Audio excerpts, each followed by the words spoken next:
Hello student, আশা করি সকলে ভালো আছো। আমরা যেমন কি পরিমিতির প্রথম চ্যাপ্টার আয়তঘন শুরু করেছি, কয়েকটা অঙ্ক আমরা করেছি। তো চলো এর পরবর্তী অঙ্কগুলো দেখব।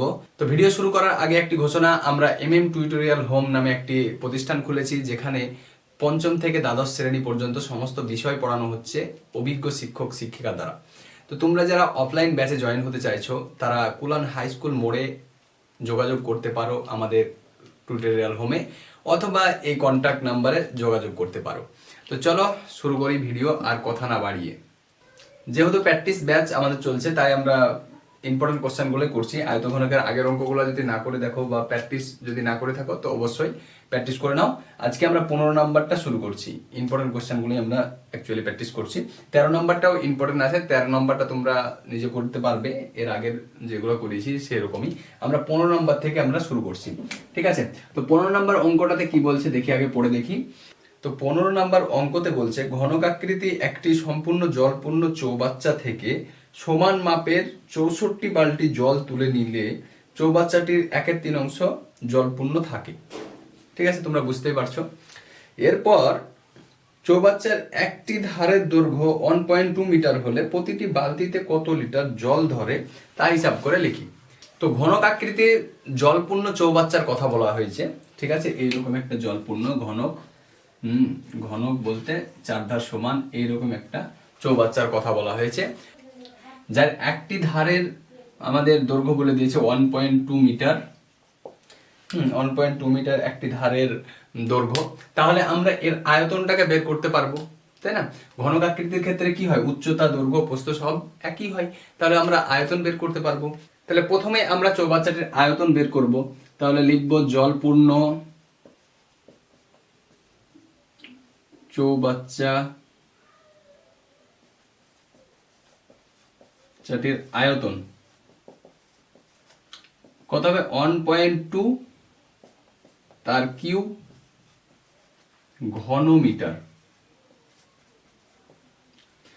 তারপর এটা ক্যালকুলেশন করলে 1.728 ঘনমিটার।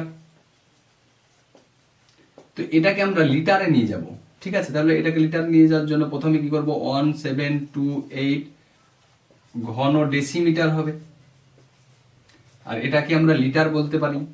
তাহলে 1728 লিটার। তো আয়তন আমরা বের করে নিয়েছি। এবার চৌবাচ্চাটির 1/3 অংশ বলতে কতটা ঘনত্ব বোঝাচ্ছে সেটা আমরা দেখব।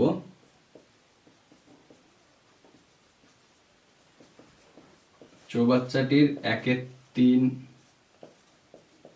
অংশ সমান 1/3 ইন্টু এটা 1728 লিটার।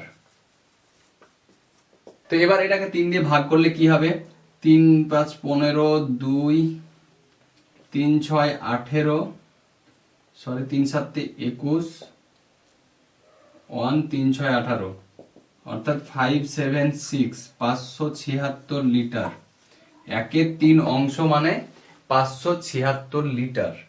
তাহলে জল তুলে নেওয়ার পর এতটা জল এখনো আছে চৌবাচ্চায়। তাহলে জল কতটা তুলে নেওয়া হয়েছে সেটা আমরা দেখব। তাহলে জল তোলা হয়েছে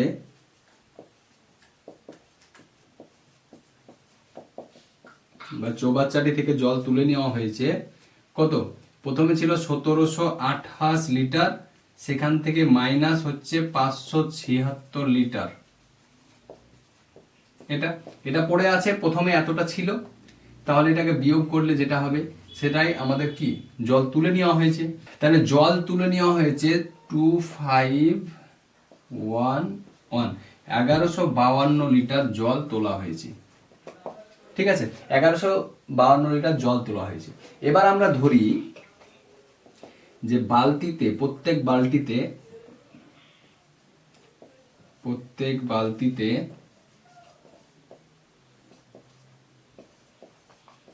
জল ধরে x লিটার। অতএব 64 বালতিতে জল ধরে 64x লিটার, রাইট? তাহলে আমরা এই 64 লিটার জল তোলা হয়েছে, তাই না? তাহলে এটা হচ্ছে 64 বালতিতে জলের পরিমাণ, আচ্ছা, আর এই জলের পরিমাণটাই বলছে আমাদের 1152। তাহলে আমরা শর্তানুসারে লিখে এই দুটোকে সমান করতে পারি, তাই না? এখানে আমি ছোটভাবে করছি। তাহলে শর্তানুযায়ী 64x সমান 1152। তাহলে x এর মান আমরা বের করে নিতে পারবো, বা x সমান 1152/64। এটাকে ভাগ করলে হবে 18। তাহলে অতএব প্রত্যেক বালতিতে 18 লিটার জল ধরবে বা ধরে। এই ছিল সিম্পল একটা অঙ্ক। প্রথমে কি করলাম, প্রথমে আয়তন বের করলাম যে কতটা জল আসছে সেই চৌবাচ্চাটাতে, তারপরে 1/3 অংশটা বের করলাম। যেহেতু 64 বালতি তুলে নেওয়ার পর 1/3 অংশ জল এখনো পড়ে আছে, তাহলে 1/3 অংশ মানে দেখছি আমরা 576 লিটার, তাই না? তাহলে 576 লিটার কি আছে, পড়ে আছে। তাহলে তোলা হয়েছে কতটা, 64 লিটার, 64 বালতিতে তোলা হয়েছে মোট 1152 লিটার জল তুলে নেওয়া হয়েছে, তাই না? মোট আয়তন থেকে এই যেটা পড়ে আছে সেটা বাদ দিব, তাহলে যেটা তুলে নেওয়া হয়েছে সেটা পেয়ে যাব। তাহলে যেটা তুলে নেওয়া হয়েছে কত, 1152, এটা সমান 64 বালতি, তাই না? এবার বলছি 64 বালতি, এক বালতিতে যদি x লিটার জল ধরে, তাহলে 64 বালতিতে জল ধরবে 64x লিটার। আর 64 লিটারে যে পরিমাণ জল আসছে 64x লিটার, সেটাই বলা আছে 1152 লিটার। আমরা বের করে দেখলাম। তাহলে শর্তানুযায়ী দুটো সমান করতে পারবো, সমান করে দিয়ে আমরা x এর মানটা বের করতে পারবো 18 লিটার। তাহলে এই ছিল সিম্পল একটা অঙ্ক যে বালতিতে 18 লিটার করে জল আসবে। তো আশা করি বুঝতে পেরেছো। তো এবার আমরা 17 নম্বর অঙ্কটা করব। এটাও খুব ইম্পর্টেন্ট একটা অঙ্ক পরীক্ষার জন্য। তো চলো কি বলছে দেখি। 2.1 মিটার দীর্ঘ, 1.5 মিটার প্রশস্ত একটি আয়ত ঘনকার চৌবাচ্চার অর্ধেক জল পূর্ণ আছে, তাই না? এবার বলছে কি, এবার যে জলাশয়টার কথা বলা হয়েছে সেটা আয়ত ঘনাকার, মানে এরকম আয়ত ঘন আকারের একটা জলাশয় চৌবাচ্চার অর্ধেকটা জল পূর্ণ আছে। ওই চৌবাচ্চায় আরো 630 লিটার জল ঢাললে জলের গভীরতা কতটা বৃদ্ধি পাবে হিসাব করে লিখি, তাই না? তাহলে এর দীর্ঘ দেওয়া আছে কত, 2.1 মিটার, আর এর প্রশস্ত দেওয়া আছে 1.5 মিটার। তো প্রথমে আমরা ধরে নেব, ধরি 630 লিটার জল ঢাললে জলতল H ডেসিমিটার বৃদ্ধি পাবে। তো আমরা ধরে নিলাম যে 630 লিটার জল ঢাললে জলতলটা H ডেসিমিটার বৃদ্ধি পাবে, তাই না? তাহলে দেখো কি করব। তাহলে জলাশয়ের দৈর্ঘ্য দেওয়া আছে 2.1 মিটার, সমান আমরা লিখতে পারি 21 ডেসিমিটার। একইভাবে প্রস্থ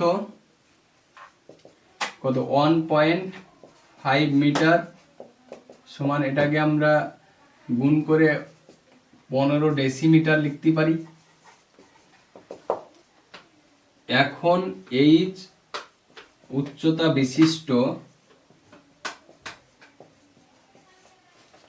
জলস্তম্ভের